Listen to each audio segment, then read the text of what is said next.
Good morning mga kananay. Tayo po ay may service ngayon at ito po ay manicure pedicure at natapos ko na po yung kanyang kamay. Ngayon ay yung paa naman.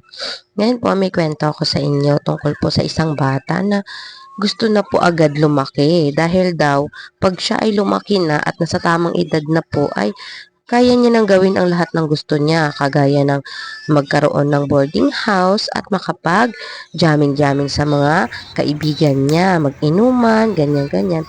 Ngayon, siya ay bata pa lang, pero nagmamandali na siyang lumaki kasi nga, kagaya ng ate niya, nagagawa niya na ng ate niya yung gusto niya, nagbo-boyfriend na ganyan, nagtatrabaho, na-i-enjoy yung pera.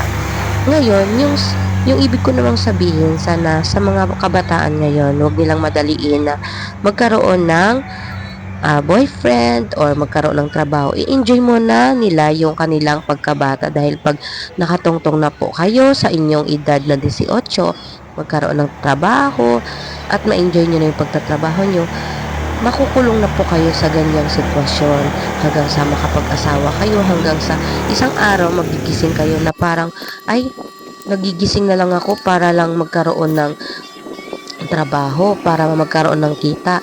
Araw-araw ay parang same rotation lang, gigising, pupunta ng trabaho, uuwi, gigising na naman kinabukasan, aantayin sa loob ng 15 days yung ating sweldo.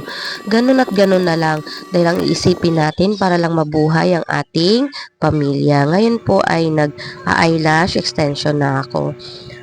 Natural looking lang po yan. Yan. Tapos, sana naman ay wag nating madaliin ang pagtanda dahil yan po ay responsibilidad na